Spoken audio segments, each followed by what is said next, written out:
Com Deus, eu gostaria de ler com você Atos, capítulo 6, versículos de 1 a 7. Um pouco longa a leitura, mas vamos lá. Ora, naqueles dias, multiplicando-se o número dos discípulos, houve murmuração dos helenistas contra os hebreus, porque as viúvas deles estavam sendo esquecidas na distribuição diária. Então os 12 convocaram a comunidade dos discípulos e disseram: não é razoável que nós abandonemos a palavra de Deus para servir às mesas.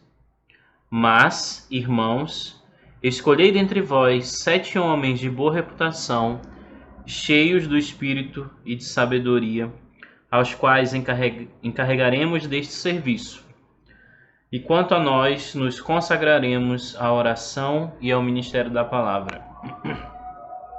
O parecer agradou a toda a comunidade, e elegeram Estevão, homem cheio de fé e do Espírito Santo, Filipe, Prócoro, Nicanor, Timão, Pármenas e Nicolau, prosélito de Antioquia. Apresentaram-nos perante os apóstolos, e estes, orando, lhes impuseram as mãos. Aquela igreja era uma igreja conhecida pelo serviço cristão. Veja bem, nós estamos lendo aqui diretamente o texto no qual os diáconos são estabelecidos. Nós já tínhamos os apóstolos e agora o número de cristãos aumentava, as demandas ministeriais aumentavam, então foi-se necessário designar homens para determinada tarefa. Vale aqui salientar que os apóstolos, quando eles decidem e sugerem que a igreja estabeleça uma diaconia formada por homens cheios do Espírito Santo, eles não estão aqui dando a ideia de que servir à mesa fosse algo inferior ao tipo de serviço que eles estavam desenvolvendo, o tipo de vocação e designação que eles tinham por parte de Deus, e nem que servir à mesa estava aquém da posição que eles tinham. De fato, ao ler esse texto, fica muito claro que os apóstolos não foram chamados para fazer tudo dentro da igreja. Os apóstolos não foram chamados para dar conta de tudo.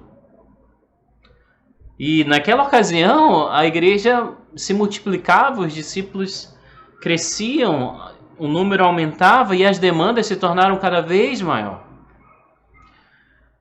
O John Stott, ele disse que o inimigo usa de uma tríplice estratégia para atrapalhar, para destruir aquela igreja pioneira.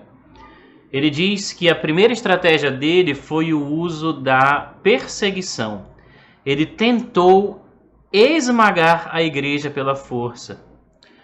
A sua segunda tática, mais sutil, foi o comprometimento moral.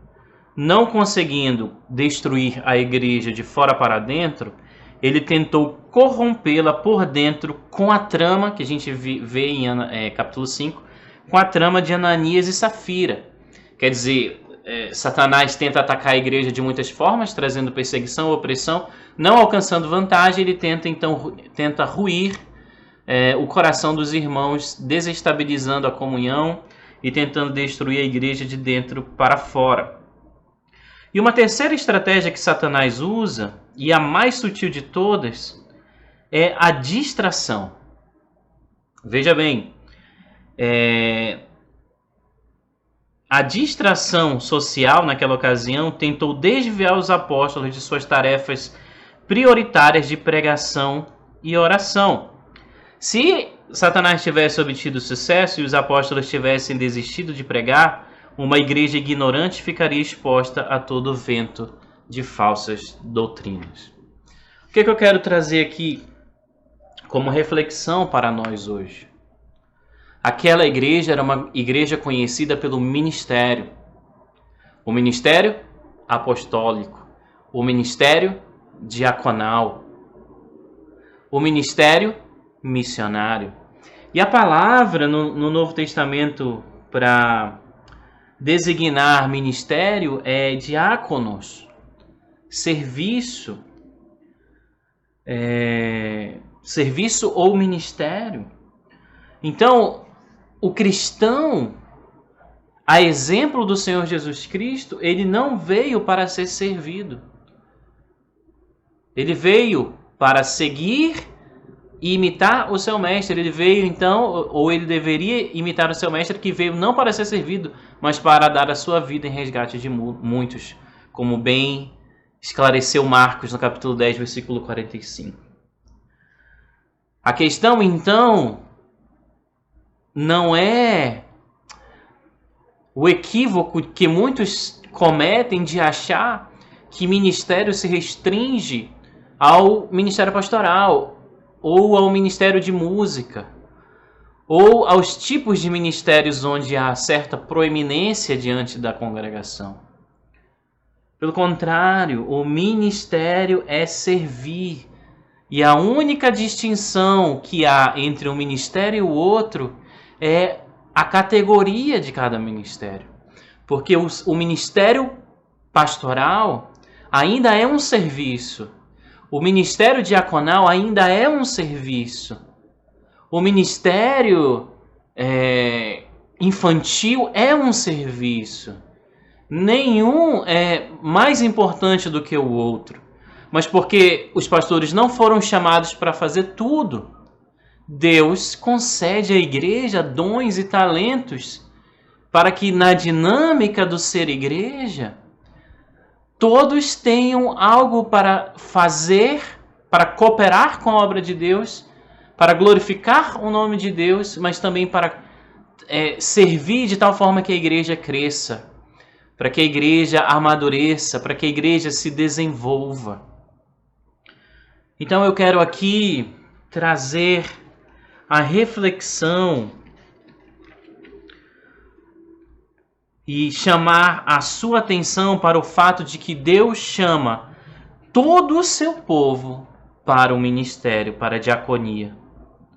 Mas que também Deus chama diferentes pessoas para diferentes ministérios.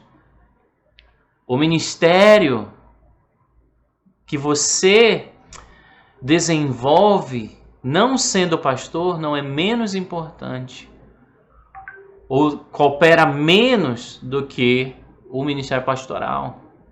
Cada um tem o seu espaço para servir ao Senhor e cooperar com a edificação da igreja. Deus espera que os chamados para o ministério da palavra se concentrem em seu chamado e que sob nenhuma alegação se permitam ser desviados pela administração social. Qual deve ser então a nossa conduta? Nós devemos conhecer a vocação e o chamamento de Deus para cada um de nós. E nós devemos nos concentrar nesse serviço com diligência e com dedicação, visando a glória de Deus e o crescimento do corpo. E nós não devemos abraçar todas as coisas porque nós não temos condições de realizar e fazer todas as coisas dentro da igreja e Deus não planejou que fosse assim. Mas nós devemos focar no dom e no talento que Deus tem colocado na mão de cada um de nós.